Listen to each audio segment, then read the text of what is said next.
Corona JN1 variant. मुख्यमंत्र्यांकडून आरोग्य यंत्रणेच्या सज्जतेचा आढावा. राज्यभरातील आरोग्य संस्थांचे स्ट्रक्चरल, इलेक्ट्रिक आणि फायर ऑडिट करावे. मुख्यमंत्री एकनाथ शिंदे यांचे निर्देश. नागरिकांनो, घाबरू नका, काळजी घ्या. राज्यात 63,000 विलगीकरण, 33,000 ऑक्सिजन बेड्स उपलब्ध. देशात आणि राज्यात सध्या JN1 हा कोरोनाचा नवा व्हेरिएंट आढळून आला आहे.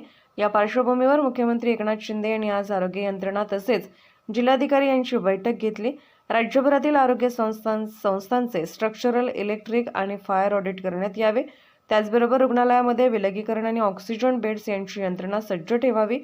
नागरिकांनी घाबरून न जाता कोरोना प्रतिबंधात्मक सूचनांचे पालन करावे.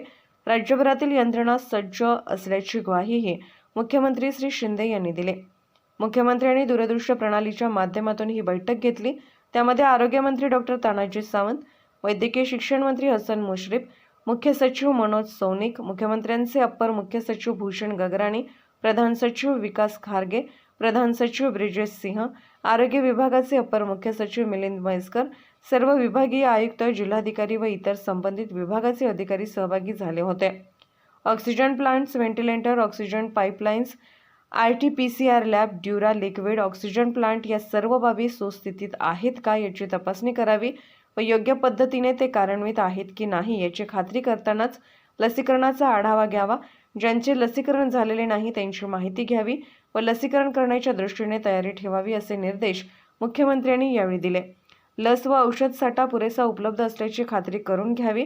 आरोग्य यंत्रणेने टास्क फोर्सची स्थापना करून त्यातील तज्ज्ञांचे मार्गदर्शन घ्यावे असे सांगत मुख्यमंत्र्यांनी कोविड सेंटर, विलगीकरण बेड्स, ICU बेड्स, व्हेंटिलेटर बेड्सच्या सद्यस्थितीबाबतचीही माहिती यावेळी घेतली. पंतप्रधान नरेंद्र मोदी यांच्या नेतृत्वाखाली संपूर्ण देशाने याआधी देखील कोविडच्या संकटाचा धीरोदात्तपणे यशस्वी मुकाबला केला आहे. संपूर्ण जगाने त्याबाबतीत आपल्या देशाचे अनुकरण केले. मागील अनुभवाच्या आधारे आताही राज्यातील यंत्रणा संपूर्णपणे सज्ज आहे. त्यामुळे घाबरण्याचे कारण नाही. नागरिकांनी सर्दी, खोकला, ताप यासारखी लक्षणे दिसल्यास त्यांनी तात्काळ तपासणी करून घ्यावी. आगामी सण व नववर्षाचे स्वागत या पार्श्वभूमीवर गर्दीच्या ठिकाणी जाताना मास्क वापरावा. आपल्यामुळे इतरांना संसर्ग होणार नाही यासाठी काळजी घेण्याचे मुख्यमंत्री श्री शिंदे यांनी नागरिकांना आवाहन केले. सोशल मीडियावरून तसेच प्रसार माध्यमांनी देखील या नव्या व्हेरिएंट संदर्भात चुकीच्या बातम्या प्रसारित होणार नाहीत याची दक्षता घेणे, जेणेकरून लोकांमध्ये संभ्रम वा घबराट निर्माण होणार नाही, अफवा पसरणार नाही.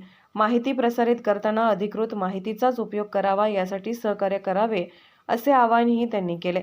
शासन यंत्रणा एकजुटीने कोणत्याही परिस्थितीचा मुकाबला करण्यासाठी पूर्णतः सज्ज आहे. यंत्रसामुग्री, औषध साठा, इतर साधन सामुग्री मुबलक प्रमाणात उपलब्ध आहे. त्यामुळे जनतेने घाबरू नये, काळजी घ्यावी असेही मुख्यमंत्री यावेळी म्हणाले. यावेळी वैद्यकीय शिक्षण मंत्री श्री मुश्रीफ, आरोग्यमंत्री डॉक्टर सावंत यांनी आरोग्य यंत्रणेच्या सर्व यंत्रसामुग्री, इतर सर्व यंत्रणा योग्य प्रकारे कार्यान्वित असल्याची खात्री करण्यासाठी दिनांक 15 ते 17 डिसेंबर 2023 या कालावधीत ठिकठिकाणी मॉकड्रिल घेतल्याचे त्यांनी सांगितले.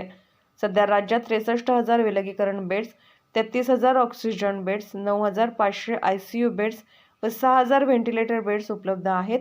सध्या राज्यात कोरोनाचे 45 रुग्ण, मुंबई 27, ठाणे 8, पुणे 8, कोल्हापूर 1, रायगड 1 आढळून आले आहेत असे श्री म्हैसकर यांनी यावेळी सांगितले.